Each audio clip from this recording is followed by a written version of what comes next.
You having a good time? Yes. Hey everyone, welcome to my first YouTube video ever.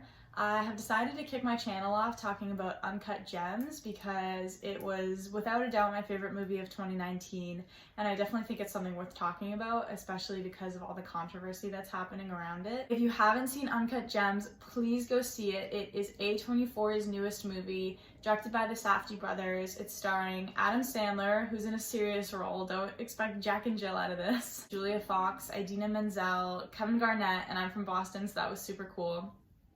Lakeith Stanfield, who's always amazing, and a lot of other really talented actors. Adam Sandler plays Howard Ratner, who is a jeweler in New York, who is constantly getting himself into trouble. He's addicted to gambling, he's clearly an adrenaline junkie, never paying people what he owes them. Idina Menzel and Julia Fox play his wife and mistress respectively, and the whole plot revolves around this rare gem that Sandler's character gets from Ethiopia that he thinks is worth over $1 million.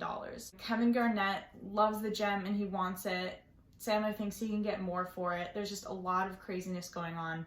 It's a very fast-paced, anxiety-inducing thriller of a movie. You're constantly on the edge of your seat. I loved Uncut Gems. I had huge expectations for this movie because I totally fell in love with the trailer and the whole tone of the movie, and it delivered on all of them. I thought all of the actors were phenomenal. Adam Sandler is obviously amazing, but Julia Fox, who's never been in a movie before, did a great job, so I think she's definitely going to be in a lot more stuff coming up soon. Kevin Garnett, nice, like he can act. He was really good. Lakeith Stanfield continues to surprise me with his range. We've seen him in like 10 different roles in the last couple of years, and he's just so fun to watch. So overall, the acting across the board was great, which obviously always makes for a really good movie. I loved the chaos that the Safdie brothers created with this movie, and clearly it didn't sit well with a lot of audience members. A lot of the reviews I saw were people saying that they didn't understand what was going on because everyone was yelling over each other, but I think that that was exactly the effect that the Safdie brothers wanted to have, and every scene was very intentional. Scenes like the car scene where you get the shot of everyone, Sandler's struggling in the back, everyone is yelling at each other at the same time.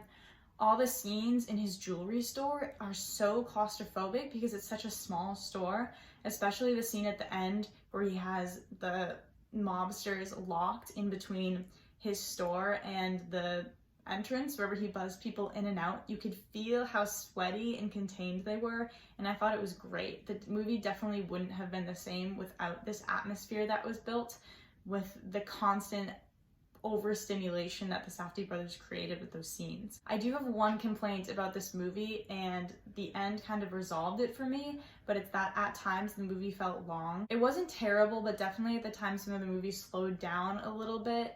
I wasn't bored per se, but maybe because it was so high intensity and then all of a sudden it would just stop. For example, the scene where he went to his kid's play, I kind of realized how long we'd been in the movie, and it could have been from the come down from being so high intensity for so long. All that being said, the end of the film is what made everything come together for me, and it I think was such an amazing decision made by the Safdie brothers. I personally did not see it coming. I did not think that he was gonna die. I did not think he was gonna die, but I felt like I was so swept up in the movie that it wasn't even what I was thinking about. When he won the bet, all I was thinking about was what is gonna happen next. So I think the contrast between this overstimulation that you're experiencing for 2 hours and then his life suddenly ending is what creates this reaction that the Safdie brothers really elicited out of me, and it seems like it happened with a lot of other people too, that really made this movie great. To touch on some other things about the movie, I loved the score. I know one of the Safdie brothers helped work on it. This 80s synth tone with the music definitely fit the atmosphere of the movie, and I thought it was very unique and very cool. One little thing that I love is that all of the cool moments from the trailer really came to fruition really well in the movie. There were some little cool things that I was looking for, and when they happened, I was like, yes, that was exactly what I wanted it to be. I'm definitely disappointed that this movie or anyone in it didn't make it to the Oscars. I think at the very least, Adam Sandler should have got nominated for Best Actor, especially because he was really pushing himself out of his comfort zone for this. I'm probably going to be doing a video talking about my thoughts on the Oscars and what I'm predicting to happen. But again, I loved this movie. I'm definitely going to be talking about it for a while. Let me know your thoughts if you had the same experiences that I did, and keep an eye out for more videos soon.